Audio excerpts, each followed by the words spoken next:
ఈ ఎపిసోడ్ని నేను custard స్విజ్ roles చేద్దామని స్టార్ట్ చేశానండి. అయితే పొద్దునే తెప్పించాను బ్రెడ్, కానీ ఎందుకో చాలా డ్రైగా ఉంది.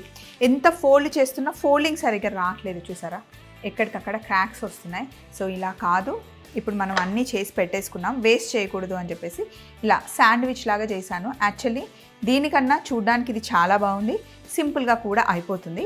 ప్రాసెస్ని మీరు ఫాలో అయిపోండి. ఫస్ట్ ఒక కప్పు పాలు తీసుకుని, ఒక పావు లీటర్ అనుకోండి, అంటే మీరు ఎన్ని చేస్తున్నారో దాన్ని బట్టి తీసుకోవాలన్నమాట. అలాగే 2 స్పూన్ల కస్టర్డ్ పౌడర్ వేసుకోండి. ఇలా డైరెక్ట్గా వేసేస్తున్నాను నేను, సింపుల్ ప్రాసెస్. ఇందులో ఒక 2 టేబుల్ స్పూన్ల షుగర్ వేయండి.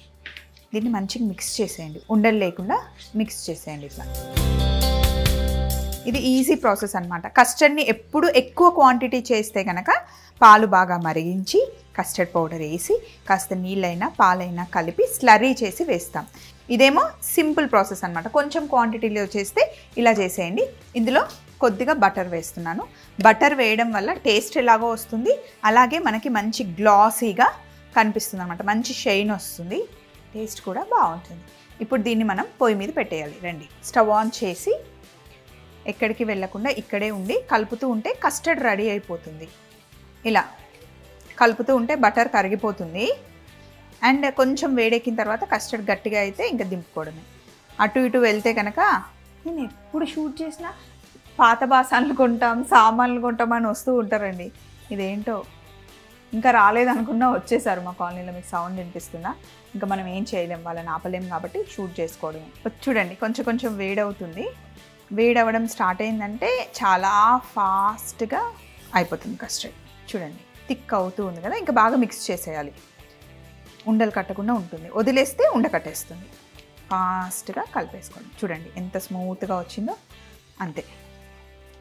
కస్టర్డ్ చేయడం ఒక్కటే ఈ డెజర్ట్లో పని, ఇంకా మిగతాదంతా ఈజీ థింగ్.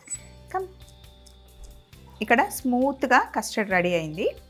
అండ్ ఇక్కడ ఎండు కొబ్బరి పొడి మనకి ఇలాగే డైరెక్ట్గా దొరుకుతుందండి. ఇది రోస్టెడ్ అనమాట. రోస్టెడ్ తెచ్చుకుంటే బాగుంటుంది, ఫ్లేవర్ టూ గుడ్ ఉంటుంది.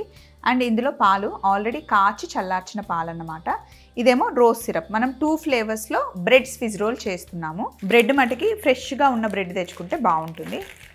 సో ఇలా నేను కొంచెం బ్రౌన్ బ్రెడ్డే తీసుకున్నాను.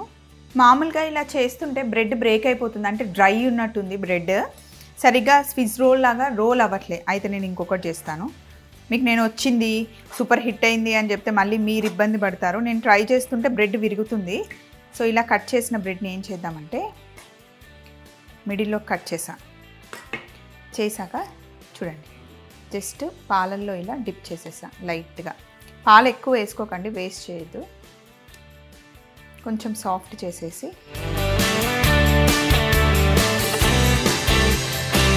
ఇలా డిప్ చేసిన తర్వాత ఫస్ట్ ఇలా కస్టర్డ్ పెట్టేయండి. పెట్టేసి మంచిగా స్ప్రెడ్ చేసుకోండి. ఇక్కడ కూడా స్ప్రెడ్ చేశాక దీనిపైన రోజ్ సిరప్ వేసేసుకోండి. ఇట్లా వేసిన తర్వాత ఇంకొక దాంతో ఇలా క్లోజ్ చేసుకోండి. సాఫ్ట్గా ఉంది కదా బ్రెడ్.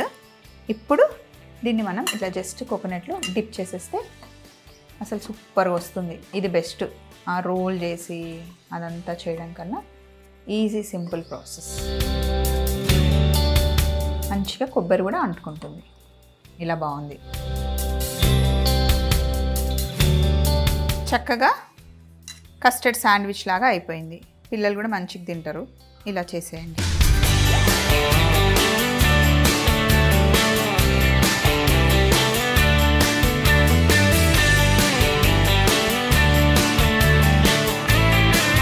బ్రెడ్ సాఫ్ట్గా ఉంటే చక్కగా రోల్ చేసుకోండి, ఇలా కాకుండా. లేదు అంత ఓపిక లేదు, బ్రెడ్ మా దగ్గర కూడా డ్రైగా ఉందంటే ఇలా వెళ్ళిపోండి, శాండ్విచ్ లాగా తయారు చేసుకోండి. నేను ప్రాసెస్ అయితే చెప్పాను, ఐడియా ఇచ్చాను, ఇంకా తయారీ విధానం మీ బ్రెడ్ చేతిలో ఉందండి, ఫాలో అయిపోండి. బాయ్.